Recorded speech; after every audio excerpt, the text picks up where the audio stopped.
नमस्कार, मी सिद्धेश दिलीप शिगवण बित्तम बातमीच्या 7च्या बातमीपत्रात तुम्हा सर्वांचं स्वागत करतोय। पाहूयात मुंबई, ठाणे आणि कोकणामधील टॉप 5 घडामोडी।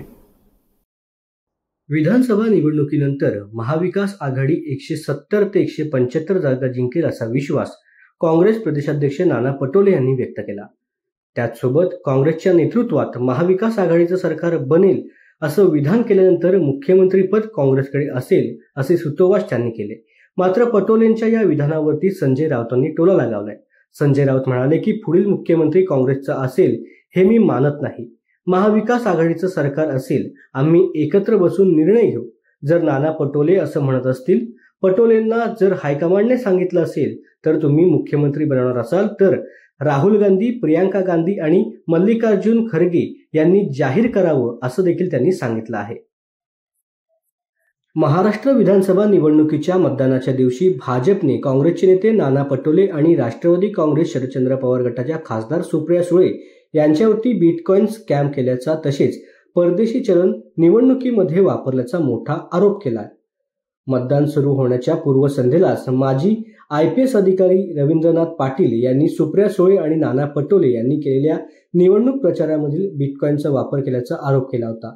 त्यानंतर भाजपने नाना पटोले आणि सुप्रिया सुळे यांनी बिटकॉइनचा स्कॅम केल्याचा आरोप केलाय। भाजपा प्रवक्ते सुधांशु त्रिवेदी यांनी पत्रकार परिषदेमध्ये बोलत असताना परदेशी चलनाचा वापर करून अशा प्रकारे निवडणुकांवरती प्रभाव पाडण्याचा प्रयत्न केला जात असल्याचा त्याबद्दल चौकशी करावी अशी देखील मागणी केली आहे। भाजपा प्रवक्ते सुधांशु त्रिवेदी यांनी बिटकॉइन स्कॅमचा पर्दाफाश करत असताना सादर केलेल्या ऑडिओ क्लिपमधील आवाज हा सुप्रिया सुळेंचाच असल्याचे उपमुख्यमंत्री देवेंद्र फडणवीस यांनी म्हटलं आहे। मतदानाचा हक्क बजावल्यानंतर पत्रकारांशी बोलत असताना बिटकॉइन स्कॅमबाबत त्यांनी आपली प्रतिक्रिया दिली। मीडियामधून या सर्व गोष्टी पाहिल्या आहेत, या संदर्भात योग्य चौकशी व्हायला हवी असे माझे स्पष्ट मत आहे असं देखील फडणवीस यांनी सांगितलं आहे।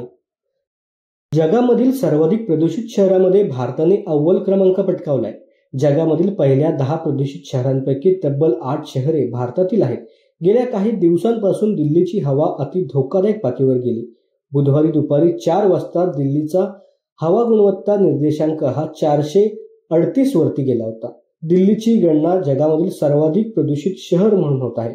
जगामधील पहिल्या 10 प्रदूषित शहरांमध्येही देशातील 8 शहरांचा समावेश असल्यामुळे ही चिंतेची बाब असल्याचं आता बोललं जात आहे। महाराष्ट्र राज्य माध्यमिक आणि उच्च माध्यमिक शिक्षण मंडळातर्फे घेण्यात येणाऱ्या 10वी आणि 12वी परीक्षेचे अंतिम वेळापत्रक आज प्रसिद्ध करण्यात आले। त्यानुसार 12वीची लेखी परीक्षा 11 फेब्रुवारी ते 18 मार्च या कालावधीत होणार आहे, तर 10वीची लेखी परीक्षा 11 फेब्रुवारी ते 17 मार्च या कालावधीत घेतली जाणार असून दरवर्षीच्या तुलनेमध्ये यंदा सुमारे 8 ते 10 दिवस परीक्षा लवकर होत असल्याचं त्यांनी स्पष्ट केलंय। बित्तम बातमीच्या टॉप 5 मध्ये इथेच वेळ झाली थांबायची। पुन्हा भेटू उद्या 7च्या बातमीपत्रात। धन्यवाद।